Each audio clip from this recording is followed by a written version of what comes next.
Hola, mi nombre es Gisela Ponce de León y soy actriz. Y les voy a leer el libro, un extracto del libro La insoportable levedad del ser de Milan Kundera.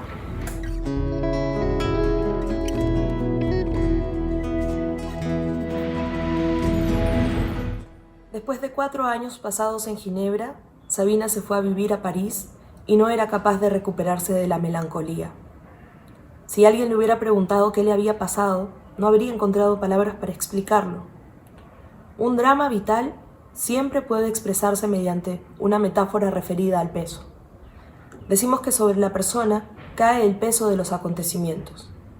La persona soporta esa carga o no la soporta, cae bajo su peso, gana o pierde.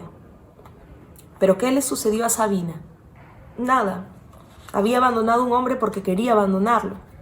¿La persiguió él? ¿Se vengó? No. Su drama no era el drama del peso, sino el de la levedad. Lo que había caído sobre Sabina no era una carga, sino la insoportable levedad del ser. Hasta ahora los momentos de traición la llenaban de excitación y de alegría, porque ante ella se abría un camino nuevo y al final de este la nueva aventura de una traición.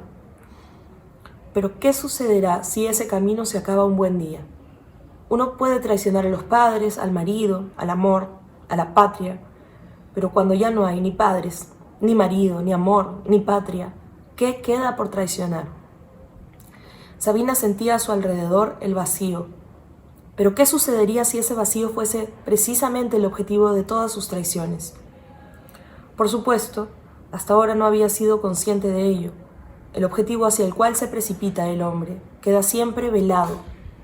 La muchacha que desea casarse desea algo totalmente desconocido para ella. El joven que persigue la gloria no sabe qué es la gloria.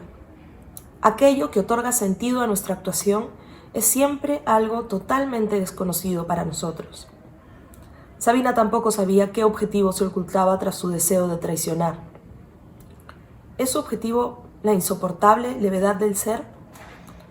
Al abandonar Ginebra se le acercó considerablemente.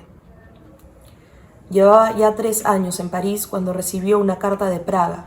La escribía el hijo de Tomás. De algún modo se había enterado de su existencia, había conseguido su dirección y se dirigía a ella como a la amiga más próxima de su padre. Le comunicaba la muerte de Tomás y Teresa. Al parecer, habían pasado los últimos años en un pueblo donde Tomás trabajaba como conductor de un camión. Solían ir de cuando en cuando a la ciudad más próxima y pasaban la noche allí en un hotel barato.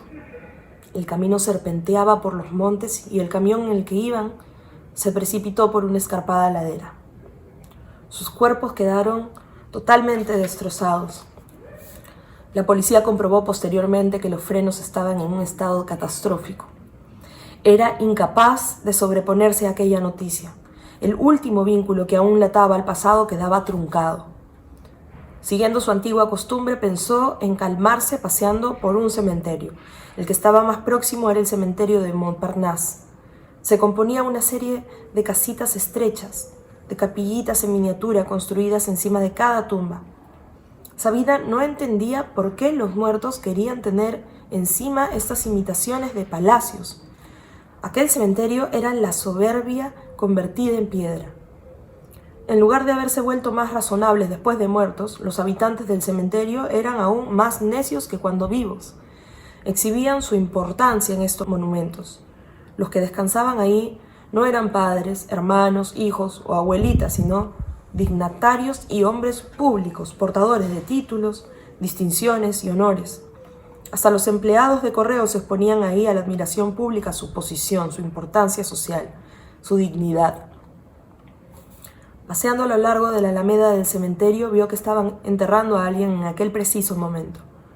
El jefe de ceremonias llevaba un gran ramo de flores y entregaba a cada uno de los deudos una flor. También le dio una a Sabina. Ella se sumó a los demás.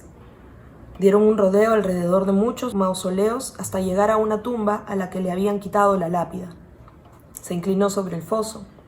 Era profundísimo. Dejó caer la flor. Fue describiendo pequeños círculos hasta llegar al ataúd. En Bohemia las tumbas no son tan profundas. En París las tumbas son tan profundas como altas las casas. Su mirada cayó sobre la lápida que yacía a un costado de la tumba. Aquella lápida le dio pánico, de modo que se dio prisa por volver a casa. Se pasó el día pensando en esa lápida.